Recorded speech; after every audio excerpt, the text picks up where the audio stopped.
Shalom, bertemu kembali di dalam Renungan Bina Iman GKI Klase Solo pada hari ini, Kamis 11 Mei 2023. Sebelum mendengar firman Tuhan, mari kita berdoa.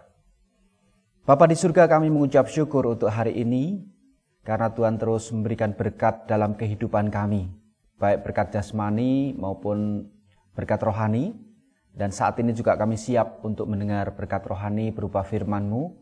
Oleh karena itu Tuhan, mampukan kami dengan pertolongan Roh Kudus untuk memahami firman ini dengan baik. Kami rindu menjadi anak-anak Tuhan yang taat dan setia di dalam melaksanakan firman ini.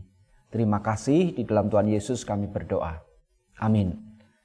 Saudara yang dikasihi Tuhan, firman Tuhan pada hari ini diambil dari Kisah Para Rasul 27 ayat 1 sampai 15. Saya akan membacakan demikian. Setelah diputuskan bahwa kami akan berlayar ke Italia, maka Paulus dan beberapa orang tahanan lain diserahkan kepada seorang perwira yang bernama Julius dari pasukan Kaisar. Kami naik ke sebuah kapal dari Adramitium yang akan berangkat ke pelabuhan-pelabuhan di sepanjang pantai Asia, lalu kami bertolak. Aristarkus, seorang Makedonia dari Tesalonika, menyertai kami. Pada keesokan harinya kami singgah di Sidon. Julius memperlakukan Paulus dengan ramah dan memperbolehkannya mengunjungi sahabat-sahabatnya supaya mereka melengkapkan keperluannya. Oleh karena angin sakal, kami berlayar dari situ menyusur pantai Siprus dan setelah mengarungi laut di depan Kilikia dan Pamfilia, sampailah kami di Mira di daerah Likia.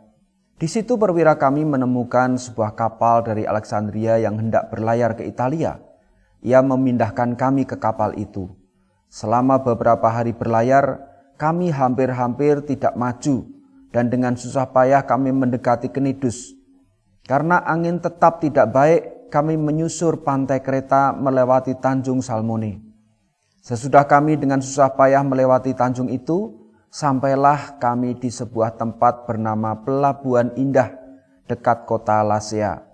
Sementara itu sudah banyak waktu yang hilang. Waktu puasa sudah lampau dan sudah berbahaya untuk melanjutkan pelayaran. Sebab itu Paulus memperingatkan mereka, katanya. Saudara-saudara, aku lihat bahwa pelayaran kita akan mendatangkan kesukaran-kesukaran dan kerugian besar. Bukan saja bagi muatan dan kapal, tetapi juga bagi nyawa kita. Tetapi perwira itu lebih percaya kepada jurumudi dan nakoda daripada kepada perkataan Paulus. Karena pelabuhan itu tidak baik untuk tinggal di situ selama musim dingin, maka kebanyakan dari mereka lebih setuju untuk berlayar terus dan mencoba mencapai kota Phoenix untuk tinggal di situ selama musim dingin. Kota Phoenix adalah sebuah pelabuhan Pulau Kreta yang terbuka ke arah barat daya dan ke arah barat laut. Pada waktu itu, angin sepoi-sepoi bertiup dari selatan. Mereka menyangka bahwa maksud mereka sudah tentu akan tercapai. Mereka membongkar sauh, lalu berlayar dekat sekali menyusuri pantai Kreta. Tetapi tidak berapa lama kemudian, turunlah dari arah pulau itu angin badai yang disebut angin timur laut. Kapal itu dilandanya dan tidak tahan menghadapi angin haluan. Karena itu kami menyerah saja dan membiarkan kapal kami terombang-ambing. Saudara yang dikasihi Tuhan, perjalanan Paulus menuju ke Italia atau ke Roma merupakan perjalanan panjang dalam rangka mencari keadilan. Paulus setelah di hadapan mahkamah agama di Yerusalem, kemudian dia diadili dan Paulus banyak menceritakan tentang Yesus, bersaksi tentang imannya di dalam Yesus Kristus.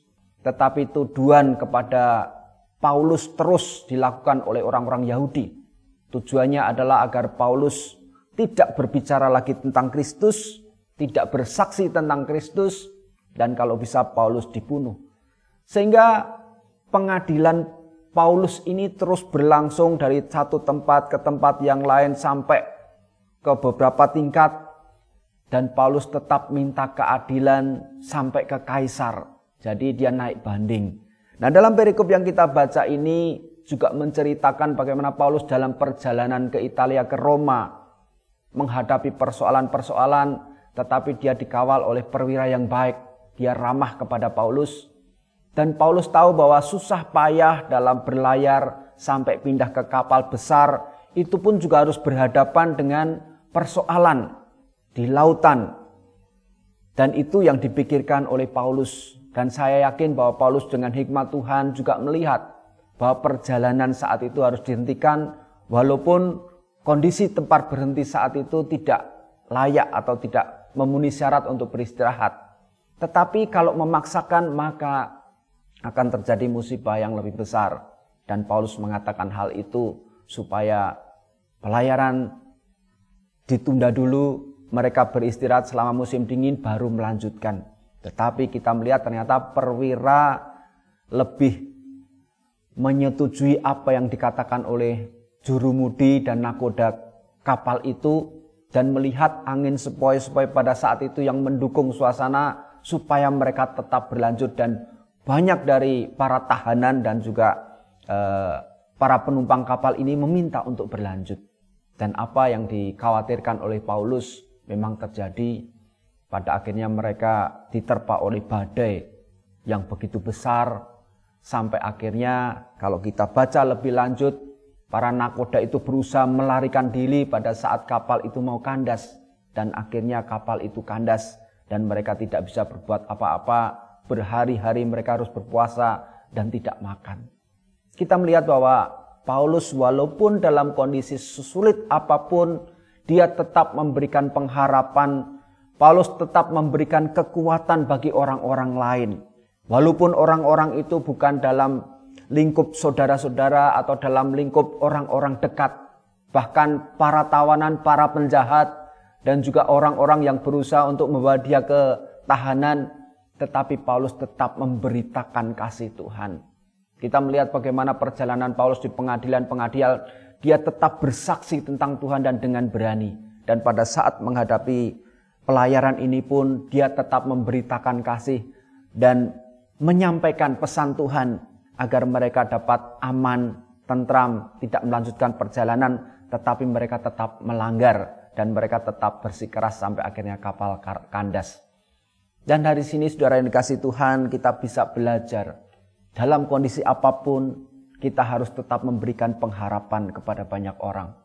Kita tidak perlu memandang apakah orang itu orang yang membenci kita, apakah orang itu musuh kita, walaupun kita secara pribadi tidak punya musuh karena semua adalah saudara. Tapi dalam situasi sesulit apapun kita harus dekat dengan Tuhan dan menyampaikan kabar baik kepada semua orang. Kiranya firman Tuhan pada hari ini menguatkan kita untuk kita menjadi berkat dalam situasi terjepit. Jangan sampai itu mematahkan kita untuk memberitakan kasih Tuhan. Kiranya Tuhan menolong dan Roh Kudus selalu menuntun kita untuk kita berani bersaksi, menyampaikan kabar baik, membantu orang lain dengan kasih tanpa pamrih. Tuhan menyertai kita. Amin. Mari kita berdoa.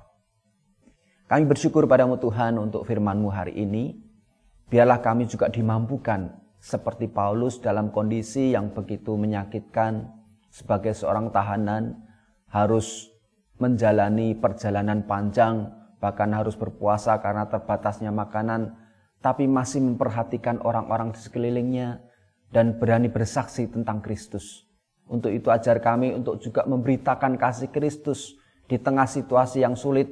Kami bisa memberikan pengharapan kepada orang-orang di sekeliling kami untuk selalu mengandalkan Tuhan, selalu menyerahkan hidupnya kepada Tuhan, dan mengatakan bahwa di dalam Tuhan ada pengharapan, di dalam Kristus ada keselamatan. Terima kasih untuk firman-Mu ya Tuhan. Di dalam Tuhan Yesus kami berdoa. Amin.